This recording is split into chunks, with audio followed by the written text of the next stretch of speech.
Shalom Bapak Ibu Saudara kekasih yang dikasih Tuhan. Kita bersyukur, salam sejahtera dan tidak lupa untuk kita bahagia. Amin. Mengalami pembaharuan hidup. Untuk apa? Ya, supaya kita bisa berlari dari langit dan bumi yang lama kepada langit dan bumi yang baru. Ya, di mana langit dan bumi yang lama ini yang kita berada sama dengan tempat yang sementara. Amin. Kenapa? Nanti Tuhan akan hanguskan bumi ini.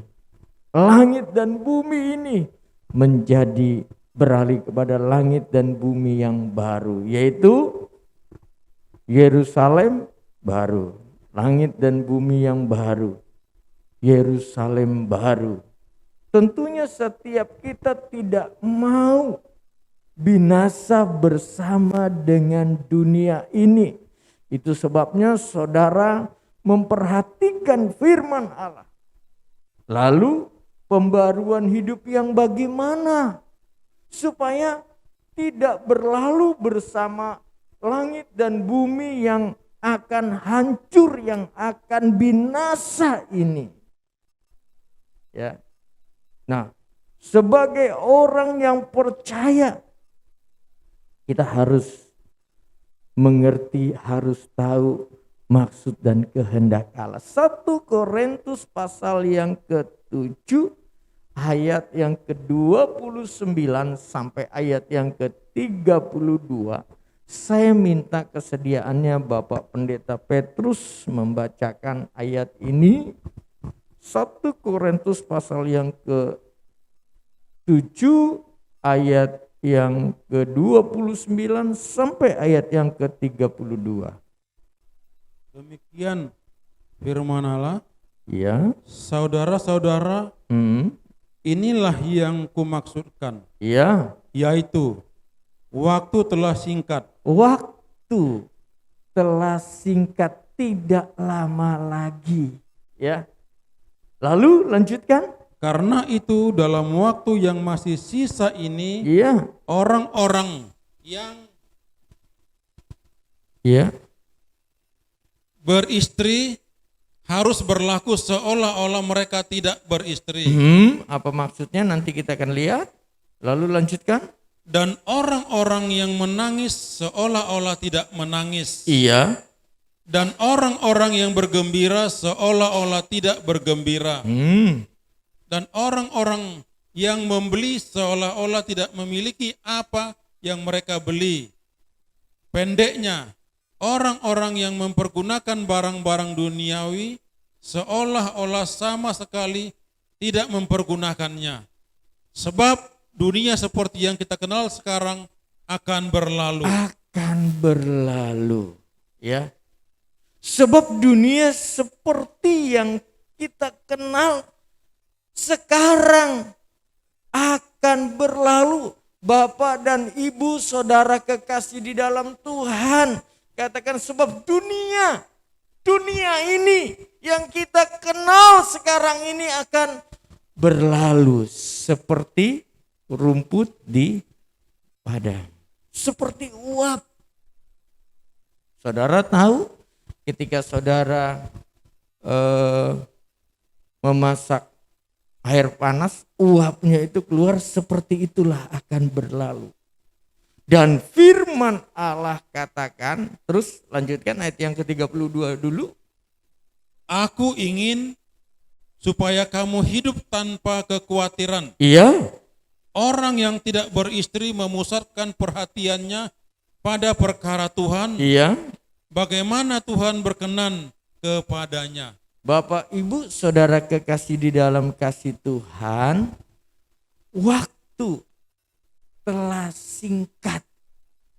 Waktu, ya, tidak ada lagi kesempatan untuk kita di dalam pengiringan kepada Tuhan tidak serius, tidak fokus.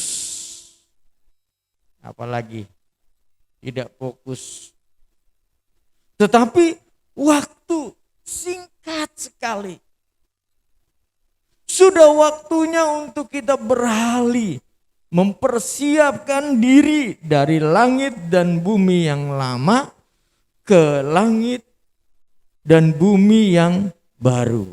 Ada persiapan. Kalau di dalam peralihan satu PT, maka dia harus mempersiapkan diri.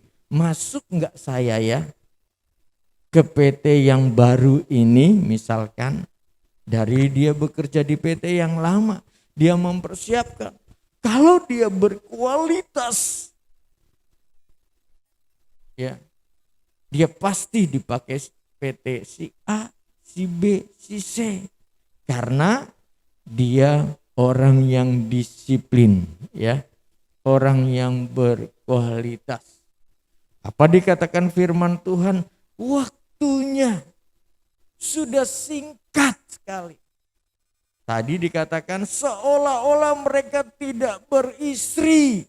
Nah, bagaimana kalau orang yang sudah punya istri? Ya. Apa sih yang dimaksudkan firman Allah? Sudah punya istri, punya cucu, tapi dikatakan firman Tuhan seolah-olah mereka tidak beristri. Artinya tidak mau terhalangi oleh apapun juga. Amin. Coba ayat yang ke-33. Minta tolong Bapak Pendeta Petrus bacakan. Orang yang beristri memusatkan perhatiannya pada perkara duniawi. Iya. Bagaimana ia dapat menyenangkan istrinya? Nah, itu yang dimaksudkan. Jadi jangan salah ditafsirkan, jangan salah diartikan. Amin. Karena orang yang beristri atau orang yang bersuami memusatkan perhatiannya kepada istrinya atau kepada suaminya, bagaimana supaya istrinya senang, supaya suaminya senang. Terkadang untuk hal yang untuk Tuhan itu kalah, terabaikan. Iya kan? Ini kan menyenangkan istri ya. Ya enggak enak lah. Hari Minggu dia pas lagi dia pengennya dia pergi jalan-jalan. Ya padahal yang seharusnya Bapak Ibu Saudara kekasih dalam Tuhan, kita mencari Tuhan. Tetapi kalah. Kenapa? Kalau enggak diikutin ngambek. Iya toh? Mohon maaf. Ya, mungkin ada yang mengatakan, kamu sekarang tidak menghargai aku lagi selaku istrimu.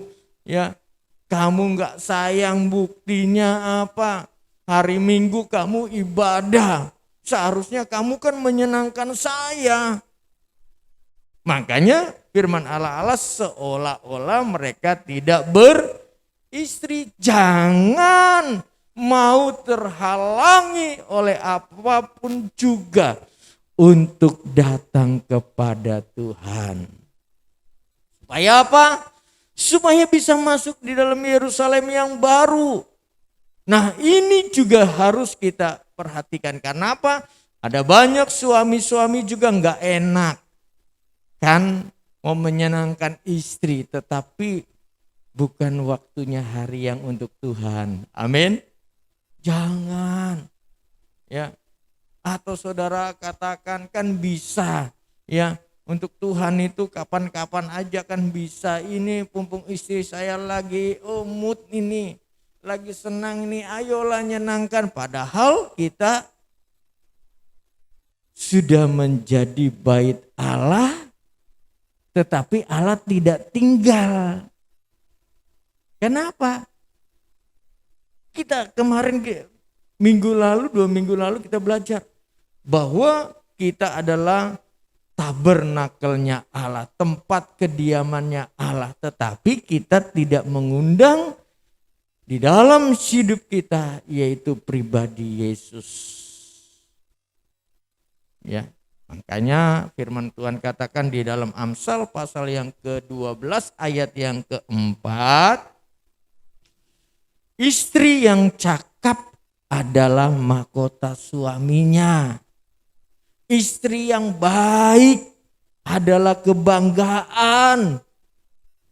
Ya, istri yang cakap bukan parasnya. Istri yang berbudi di dalam bahasa yang lain adalah mahkota suaminya.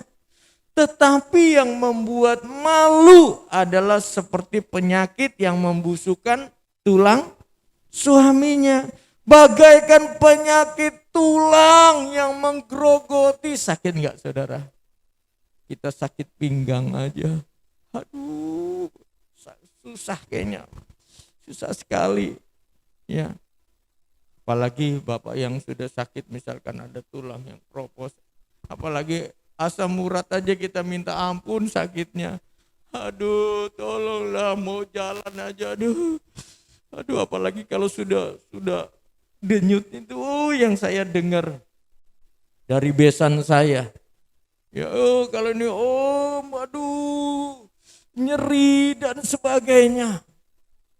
Nah, itulah dikatakan istri yang baik di dalam terjemahan yang lainnya adalah kebanggaan dan kebahagiaan suaminya. Amin. Istri yang membuat suaminya malu adalah bagaikan penyakit tulang yang menggerogoti. Tahu saudara, penyakit yang menggerogoti kita. Aduh, rasanya tulang-tulang ini luar biasa sakitnya. Makanya istri yang berbudi adalah istri yang cakap. Kan hanya parasnya saja. Ya. Lalu di dalam Amsal 31 ayat yang ke-10. Istri yang cakap, siapakah akan mendapatkannya? Ia lebih berharga daripada permata. Wow. Ya. Istri yang cakap, istri yang berbudi, siapakah dapat menemukan?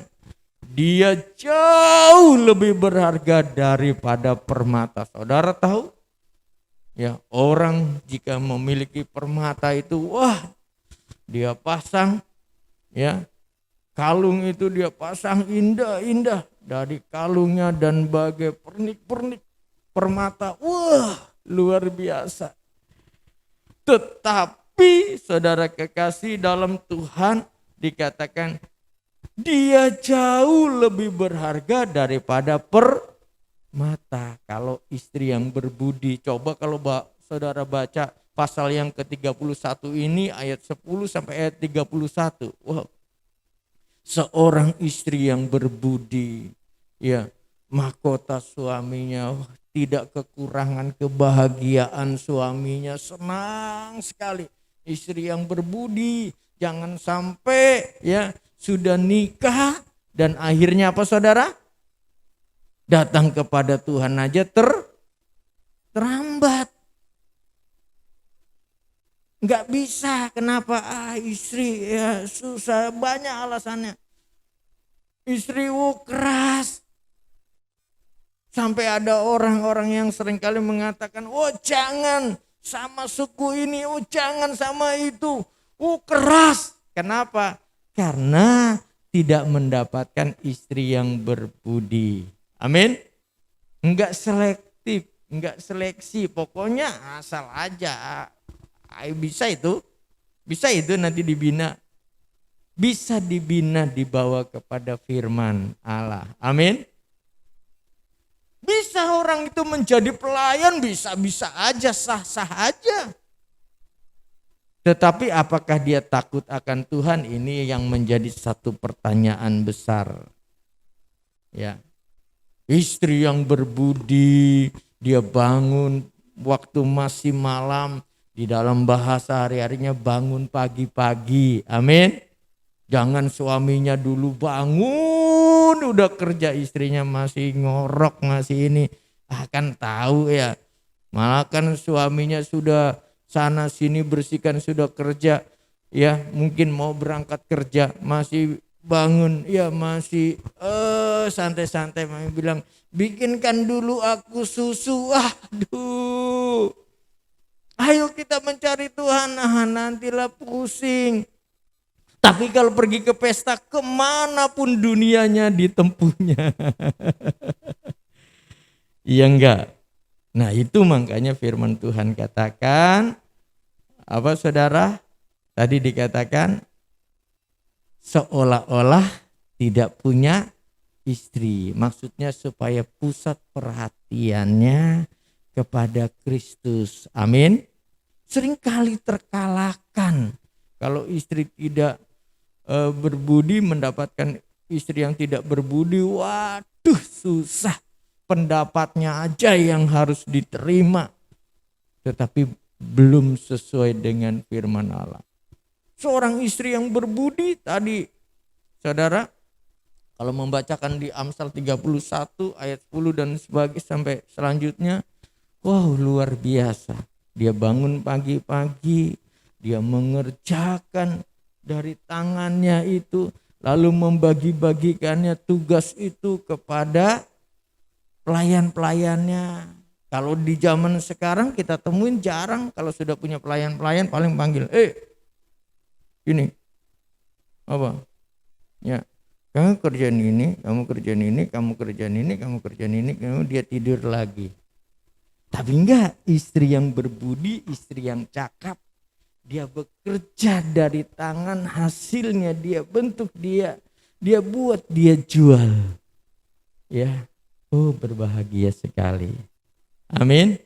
Dimanapun saja saudara berada, baik di tempat ini, baik di seluruh Indonesia, pastikan ya saudara memilih yang tepat.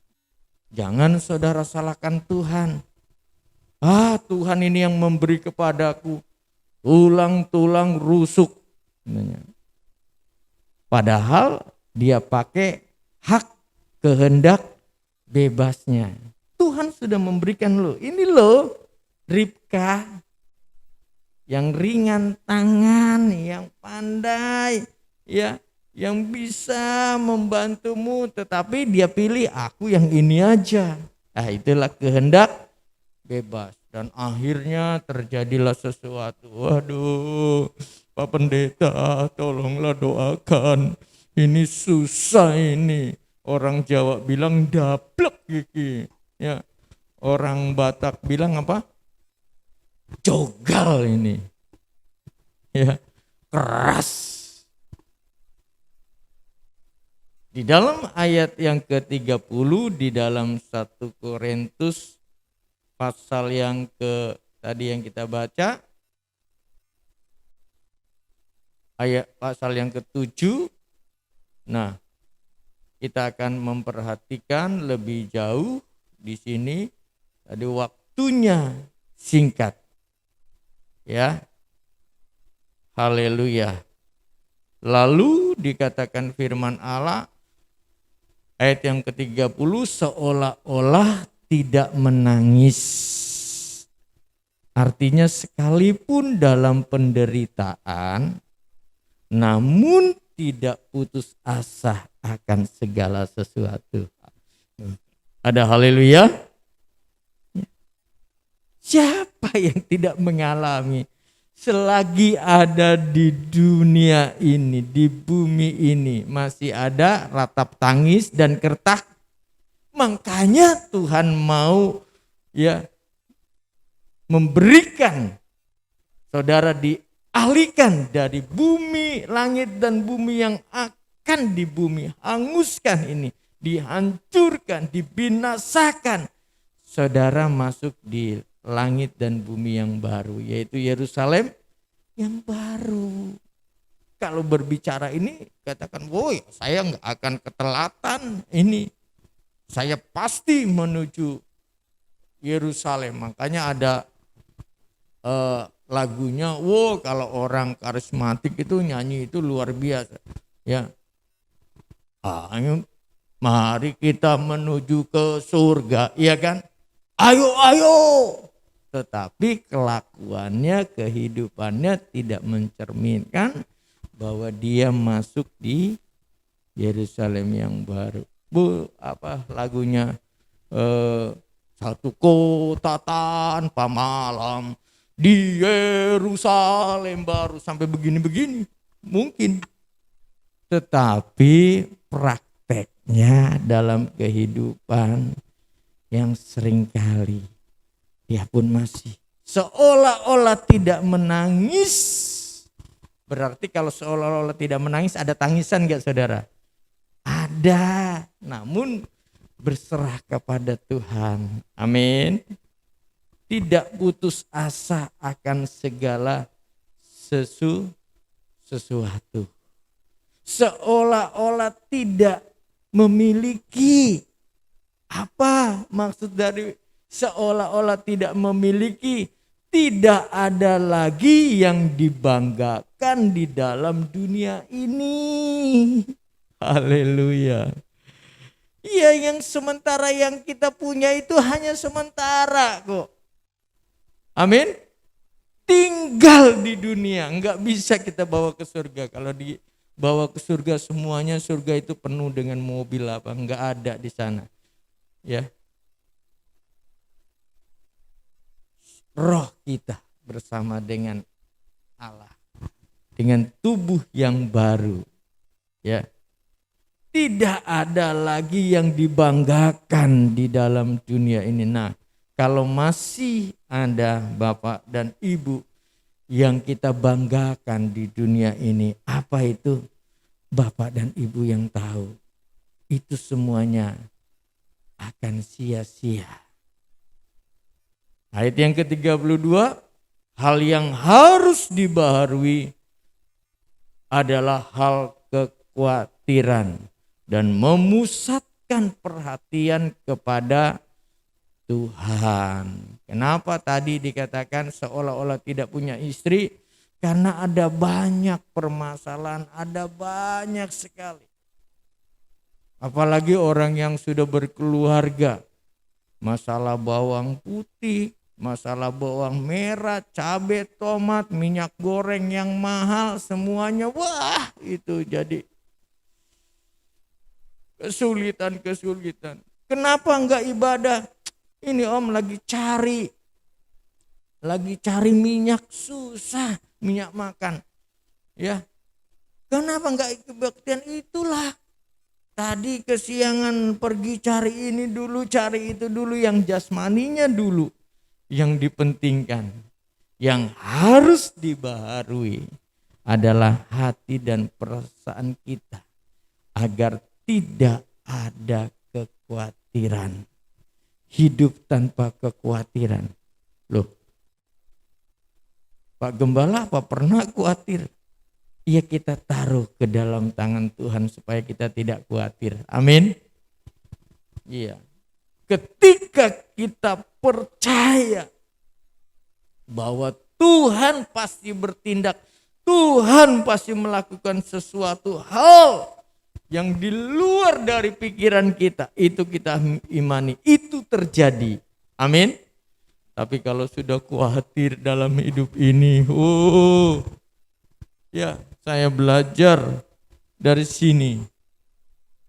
Ketika anak mau kuliah, Tuhan tolong berkati Tuhan berkati. Ketika anak sudah kuliah, khawatir juga. Gimana dia di sana?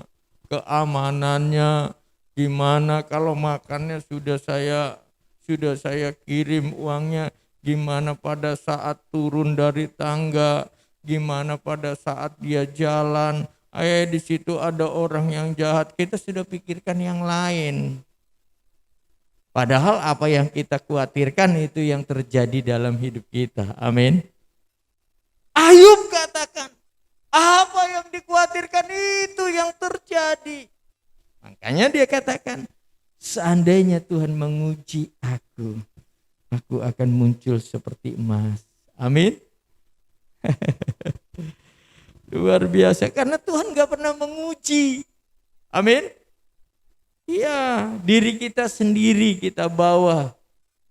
Kita terlalu percaya sama sugesti. Iya tidak, khawatir enggak? Tidak ada lagi kekhawatiran bagaimana om, yang di sana gini, bagaimana opa, bagaimana papi, bagaimana ini. Iya kan? Semuanya diukur secara jasmani. Waduh. Susah saudara. Kenapa? Amsal katakan. Amsal 12 ayat yang ke-25. Ini yang dipikirkan. Kemana aja. Sudah ditolong oleh Tuhan. Ya, masih aja khawatir. Ya gimana nanti? Ya gimana? Loh kok terus aja? Amsal 12 ayat 25. Kekhawatiran dalam hati membungkukkan orang.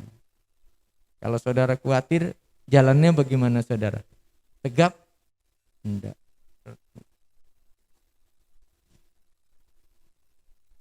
Pak, kenapa kok jalannya bungkuk? Karena lagi susah. Saya khawatir akan masa depan anak saya. Saya khawatir.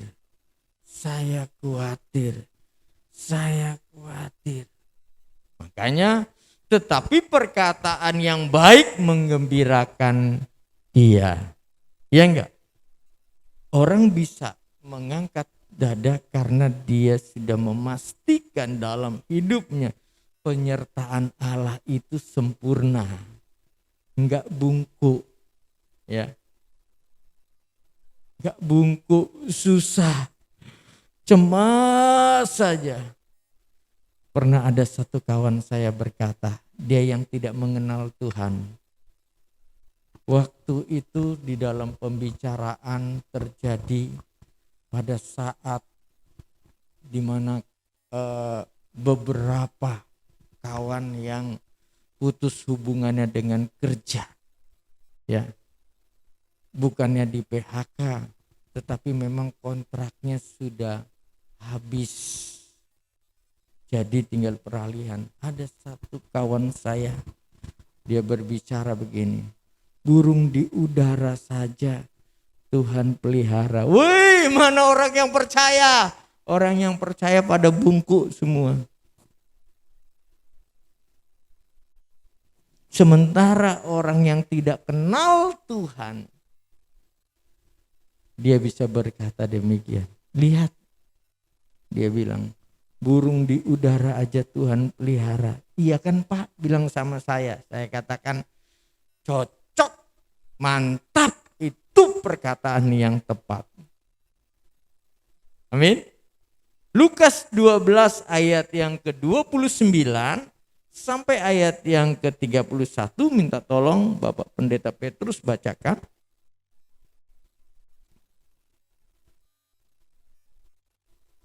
Iya, ayat yang ke-29 sampai ayat yang ke-31.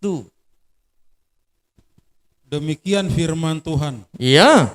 Jadi janganlah kamu mempersoalkan apa yang akan kamu makan atau apa yang akan kamu minum. Iya. Dan janganlah cemas hatimu. Iya. Semua itu dicari bangsa-bangsa di dunia yang tidak mengenal Allah. Iya. Terus, akan tetapi Bapamu tahu bahwa kamu memang memerlukan semuanya itu. Oh, haleluya. Amin. Ya. Semua itu dicari bangsa-bangsa di dunia yang tidak mengenal Allah pun mencari. Tetapi Bapamu tahu bahwa kamu memang memerlukan semuanya itu. Haleluya. Terus lanjutkan. Tetapi carilah kerajaannya, maka semuanya itu akan ditambahkan juga kepadamu. Amin. Amin. Jadi kekhawatiran itu tidak berlandaskan dari firman. Karena kekhawatiran adalah sifat dan tabiat bangsa kafir yang mendarah daging. meliputi kekhawatiran tentang hidup sehari-hari yang tadi saya sampaikan, masa depan sampai kematian pun dikhawatirkan. Apa saudara? Harta gono gini. Aduh, susah. Aduh. Nah, kekhawatiran ini adalah sifat dan tabiat dari bangsa kafir yang tidak mengenal Tuhan. Itu mendarah daging. Bukan firman yang mendarah daging, tetapi khawatir itu. Karena itu tabiat orang yang tidak mengenal Tuhan, bangsa kafir. Jadi kalau kita khawatir, artinya apa saudara? Kita adalah orang yang tidak mengenal Tuhan. Ya. Akibat kekhawatiran seringkali kita tidak bisa mengutamakan ibadah dalam pelayanan kepada Tuhan. Tidak setia dalam ibadah pelayanan. Padahal perintah Tuhan apa saudara? Carilah dahulu kerajaan Allah dan semuanya itu bonus. Haleluya. Mobil, sepeda motor, semuanya itu kepintaran, kekayaan dan semuanya itu bonus yang Tuhan berikan. Makanya dikatakan tidak ada yang perlu kita banggakan. Hal-hal yang dunia itu. Amin. Ya. Matius pasal yang ke-6 ayat yang ke-33. Tapi enggak usah kita baca, ya. Semua itu dicari bangsa-bangsa di dunia yang tidak mengenal Allah, akan tetapi Bapamu tadi apa saudara? Iya. Haleluya. Ya. Tadi sudah kita baca kekhawatiran dalam hati membungkukkan orang. Ya. Secara rohani orang yang bungkuk ini tidak bisa sempurna. Karena dia bungkuk, tidak bisa sempurna. Kenapa? Ya. Lukas 13 ayat yang ke-10 sampai ayat yang ke-11. Pada suatu kali Yesus sedang mengajar dalam salah satu rumah ibadah pada hari Sabat. Ya, sebentar. Iya. Di situ ada seorang perempuan yang telah 18 tahun. Berapa saudara? 18 tahun dirasuk roh jahat sehingga ia sakit sampai bungkuk punggungnya dan tidak dapat berdiri lagi dengan tegak. Ya. Yang mengalami bungkuk rohani di situ justru wanita yang ada di dalam bait Allah. Apa ini artinya?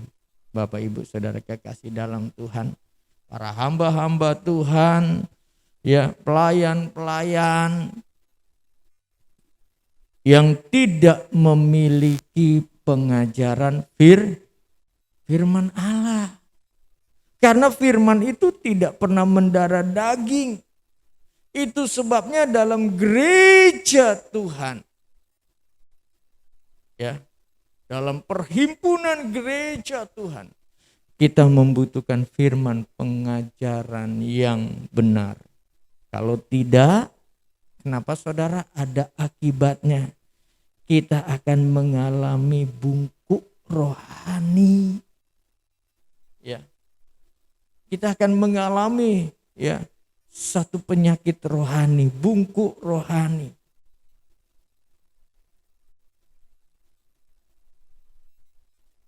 Ayat pasal 13 ayat 15 di dalam Lukas pasal yang ke-13. Lukas pasal yang ke-13 di dalam praktek bungkuk rohani ini ayat yang ke-15 dan 16. Tetapi Tuhan menjawab dia, katanya, "Hai orang-orang munafik, bukankah setiap orang di antaramu melepaskan lembunya atau keledainya pada hari Sabat dari kandangnya dan membawanya ke tempat meminum, ke tempat minuman? Ya. Bukankah perempuan ini yang sudah 18 tahun diikat oleh iblis harus dilepaskan dari ikatannya itu karena ia adalah keturunan Abraham?" Dijadikan permasalahan orang yang mau dipulihkan, dijadikan ciptaan yang baru, yang tadinya diikat oleh kuasa kegelapan. Ya. Bungkuk rohani, tidak puas hidupnya, mengalami kekeringan rohani. Ya. Saudara, kekeringan rohani bisa kita lihat, bisa kita deteksi ya dari pribadi kita. Apakah kita haus akan firman Allah? Amin. Kalau di dalam jasmani aja, kalau kita bisa kita secara jasmaninya kita deteksi mulut kita yang kering, iya kan? Kalau di dalam rohaninya perkataan yang bersungut-sungut, deteksi aja.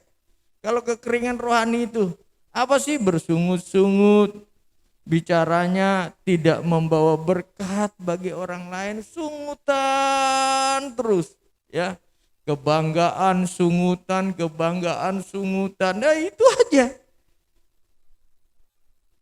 Ya, kalau saudara kekasih di dalam Tuhan, kalau kita mau menjadi ciptaan yang baru, supaya kita masuk di dalam bumi yang baru, langit yang baru. Ya, hal-hal yang jasmani itu jangan ditonjolkan. Hanya menonjolkan yang jasmani untuk menutupi apa saudara? Kekeringan rohaninya tadi. Kering karena persungutan terus yang ada. Dan celakanya seringkali kepuasan dunia ini dibawa masuk ke dalam gereja. Berani dia bersaksi. Ya, padahal dia mengalami kekeringan rohaninya, menonjolkan yang jasmani aja.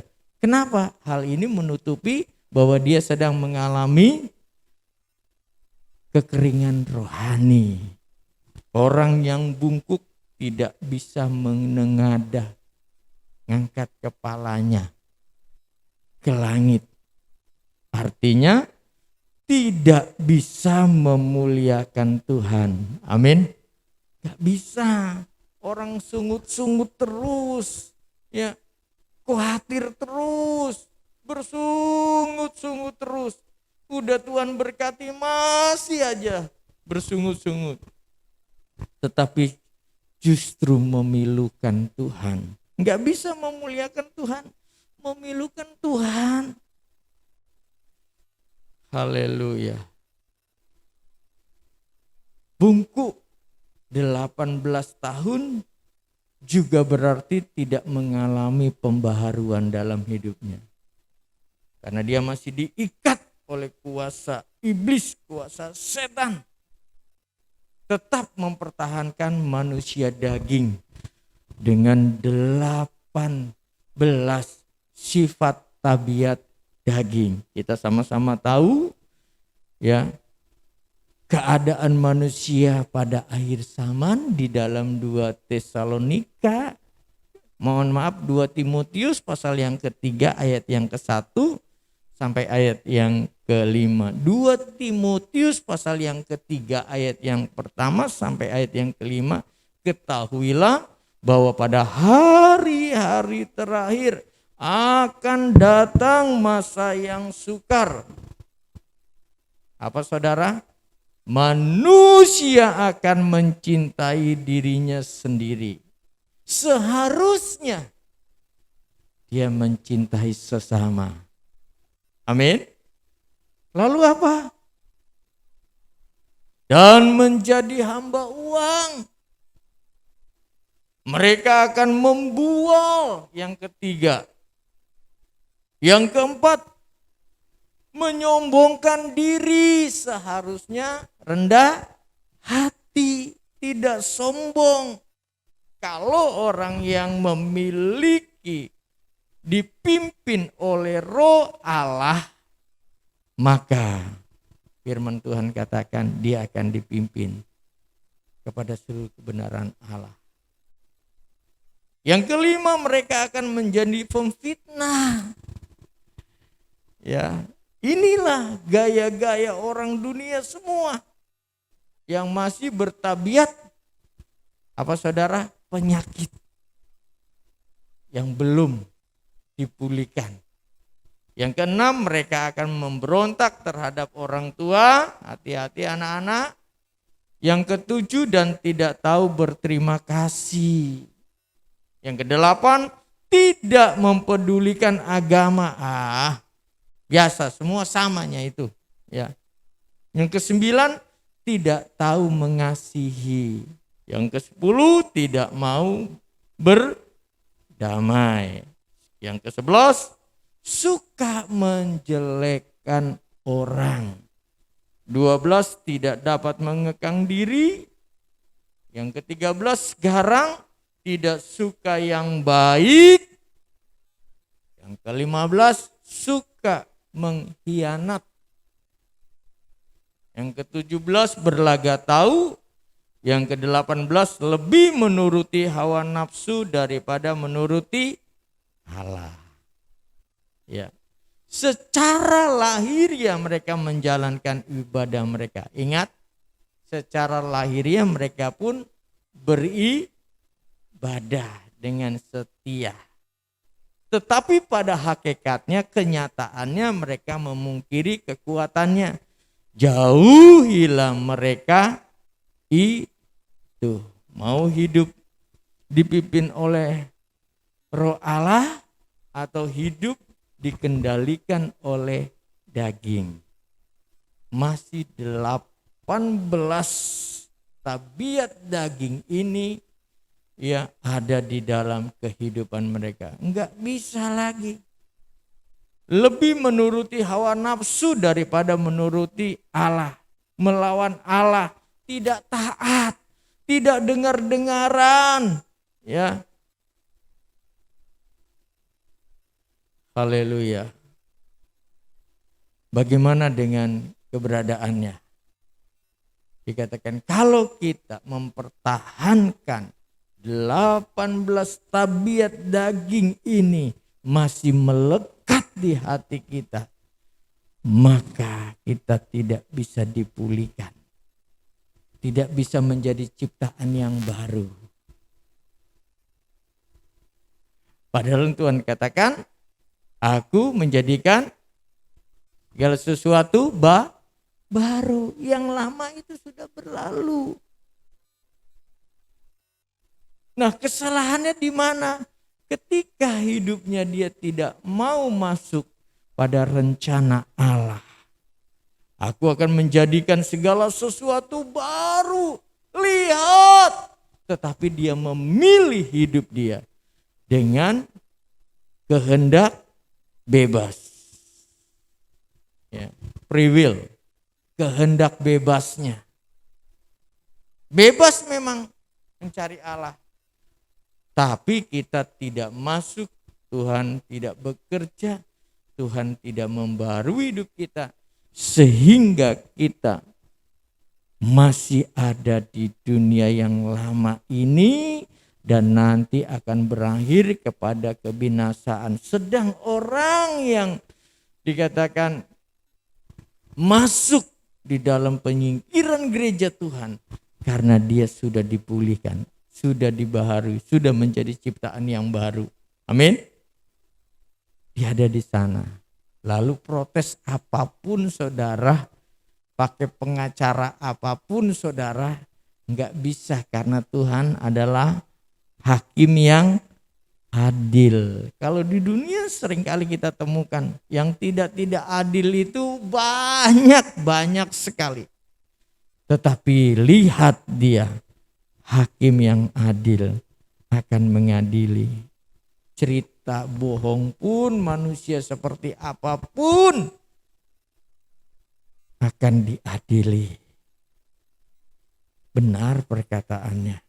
Kalau perkataan firman itu tadi kita lihat ya, karena segala perkataan ini adalah tepat dan benar.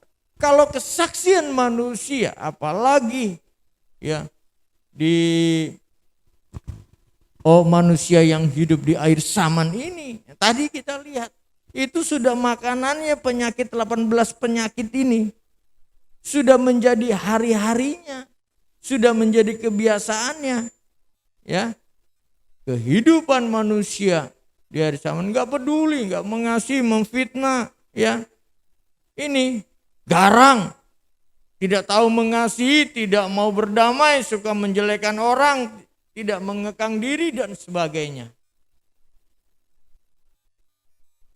Nah, Bapak Ibu, saudara kekasih di dalam kasih Tuhan, itu sebabnya mari pada saat ini kesempatan ketika saudara di mana saja saudara melihat, mendengar, mohon ampun kalau masih ada penyakit bungkuk ya, tidak bisa sempurna secara rohani, masih ada 18 penyakit. Saya enggak 18, saya hanya 15 aja, yang 3 saya lihat ini saya enggak nih.